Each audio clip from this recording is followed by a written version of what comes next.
Europe 1. Punchline. Patrice Boisfer.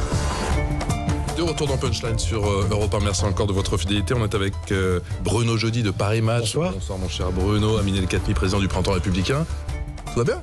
Très bien, et vous? Qu'est-ce que c'est que cette petite mine? Il faut aller sur europe1.fr pour voir votre petite mine. Petite mine du lundi à 19h, passée de 18 minutes. Je me demande bien ce que vous avez fait pendant votre week-end, vous. Jeannette Bougra, bonsoir. Bonsoir. Essayiste et bien sûr ancienne secrétaire d'État, si vous le voulez bien. On va parler de l'élection présidentielle. On est quand même à 20 jours du premier tour. On a tendance à l'oublier parce que c'est vrai que c'est pas forcément à la une de l'actualité. Ça approche à grands pas. La pression est forcément palpable. Emmanuel Macron tranquille dans les sondages. Mais mon cher Bruno Jeudi, rien n'est joué en tout cas pour la deuxième place qualificative. Je sais que à Paris Match, on a le rolling IFOP. Le rolling quotidien, bien sûr, IFOP. Ça bouge ou ça bouge pas? Pas pour Emmanuel Macron, j'imagine. Si, Emmanuel Macron perd un point. Alors, il reste loin devant, 28% à 20 jours, ça lui laisse quand même... 29 vendredi, il a 28 Voilà, oui. aujourd'hui. En fait, depuis son entrée, en fait, il est à son maximum il y a 10 jours. Il est à 31, il est à 31,5 et depuis 10 jours, il a perdu 3,5 points, ce qui n'est pas très grave dans l'absolu, puisque à 28, je crois qu'il signerait des deux mains tout de suite. Ouais. Mais ce qui est intéressant, c'est que c'est le cas avec Marine Le Pen qui quand même finit par se réduire puisqu'il est passé dans cette même période de 13,5 points à 9,5 points. Marine Le Pen gagne encore un point ce soir. Elle est à 18,5 et consolide sa deuxième place. Au fond, elle, depuis maintenant depuis le début de la guerre en Ukraine, elle a lâché ses suivants immédiats qui étaient Éric Zemmour et Valérie Pécresse, qui ont été remplacés, et c'est là l'autre fait de ce rolling ce soir, par Jean-Luc Mélenchon, qui, alors lui, ne fait pas de grosse progression. Demi-point par demi-point, il parvient à 14% ce soir, donc troisième. Et après son rassemblement d'hier, place de la République, on voit qu'il y a quand même un petit effet du vote utile à gauche, puisque Fabien Roussel perd un peu. Donc quand même. Alors après, est-ce que il va lui manquer les points de Roussel pour pouvoir espérer la deuxième place? C'est un petit peu l'enjeu. Ouais. C'est un petit peu l'enjeu des 20 derniers jours pour Jean-Luc Mélenchon. Mais clairement, la revanche de 2017 se dessine dans ce rolling ce soir. Mais quand même, je pense que rien n'est joué pour cette deuxième place. Jean-Luc Mélenchon qui souhaite refaire le coup de 2017, mais cette fois-ci, il compte bien se qualifier pour le second tour. Une chose est sûre, le leader de la France Insoumise affiche une dynamique à moins de 3 semaines du premier tour. Marche, vous l'avez dit, mon cher Bruno, hier, pour la 6e République. C'était de la place de la Bastille à celle de la République, avec un message très clair. Écoutez-le. Le 10 avril, à vous de faire, avec votre bulletin de vote, le printemps du peuple. Prenez le pouvoir, votez. Le 10 avril, rendez ce pays confisqué par les riches, rendez-le à tout son peuple, et à commencer par son peuple le plus démuni, le plus pauvre et le plus humilié, qui par vous retrouve son droit à la dignité de la vie. Jeannette Bougra, essayiste, est-ce que la dynamique Jean-Luc Mélenchon est à prendre au sérieux? Elle est à prendre au sérieux parce qu'en réalité, comme le disait Bruno Jeudi, c'est le vote utile en fait. On se rend compte qu'au premier tour... J'ai entendu dire que ça n'existe plus à gauche. Là, le discours qu'il a, il quand même, il n'y a pas d'ambiguïté. Donc, c'est bien la lutte des classes de manière presque caricaturale. Donc, non, je pense que alors c'est très étrange. Autant Éric Zemmour décroche parce qu'il paie en fait ses propos et sa proximité ou sa complaisance avec la Russie de Poutine. Autant Jean-Luc Mélenchon qui a eu des propos pas quasi identique, mais un peu ambigu sur la Russie. Sauf sur les réfugiés. Ouais, oui, sauf sur les réfugiés, c'est vrai. Comme Marine Le Pen. Ce que paie, à mon avis, Zemmour. Éric Zemmour.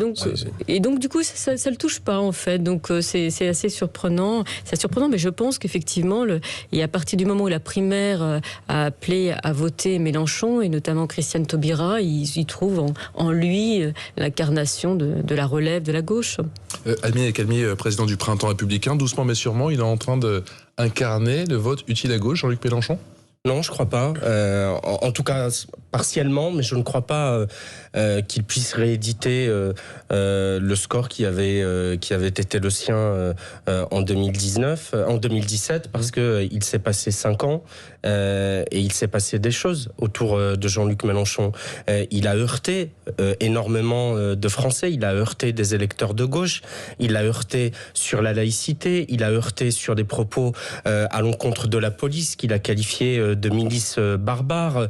Il a heurté au moment de la perquisition. Il a heurté en tenant des propos complotistes. Je vous rappelle qu'il a sous-entendu que dans ce pays, on organisait des attentats à l'approche des élections pour essayer d'en changer le résultat. Hier, dans cette manifestation, il y avait un pantin représentant le président Macron avec un nez crochu qui est la caractéristique historique de l'antisémitisme. Quand on veut faire un dessin ou une représentation antisémite, on représente quelqu'un avec un nez crochu. On faisait sauter ce pantin sur un drap. Sur un drap. Il y avait une dame, c'est un témoignage qui tourne sur les réseaux sociaux, qui est interrogée, qui porte un kéfier palestinien. Des gens se demandent le rapport entre le kéfier palestinien et ce rassemblement, mais enfin, c'est pas la première fois, et qui a tenu des propos antisémites absolument ignobles sur, à la fois sur les Juifs et sur Israël. Alors on me dit oui, Mélenchon n'est pas responsable de ces dérapages. Mais enfin, il me semble que dans les rassemblements des grands partis républicains, on ne voit pas de représentation antisémite et on n'entend pas ce genre de propos. Et qu'à mon avis, si ces gens-là sont venus là, c'est qu'ils se sentent à l'aise, et parce qu'y compris Jean-Luc Mélenchon lui-même, ses propos sur le CRIF, ses propos sur Israël, ses propos sur les Juifs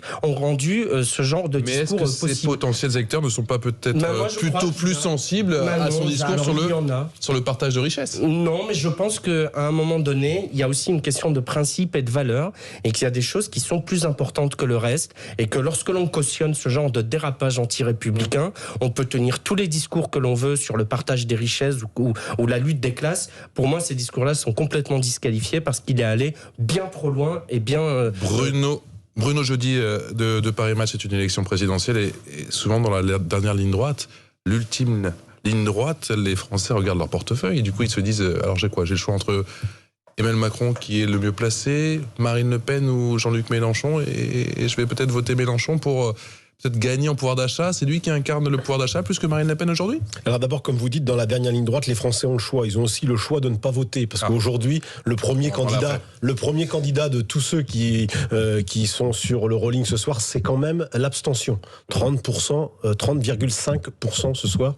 Donc c'est ce candidat-là qui est en tête de tous ce soir. Devant même le président de la République qui serait évidemment en tête, mais les abstentionnistes seraient le premier parti de France. Retenons ça parce que en 2002, c'était 28,3% d'abstention. Et là, on pourrait peut-être battre ce record. Et franchement, ça jetterait quand même... vu dans mes pensées, car ce sera l'objet de notre prochain débat. Ça jetterait quand même un froid sur cette élection et cette campagne bien escamotée par ailleurs. Mais effectivement, il y a la guerre, il y a eu la crise sanitaire, mais ça n'excuse pas tout. Après, oui, dans la dernière ligne droite, à mon avis... Le seul thème qui va émerger, c'est celui du pouvoir d'achat. Et ça donne effectivement encore aujourd'hui. Et ça donne des munitions et à Le Pen et à Mélenchon. Je suis assez d'accord. Chacun dans leur genre et chacun sur leur public, leur cible particulière. Marine Le Pen, vraiment les très pauvres, les familles monoparentales.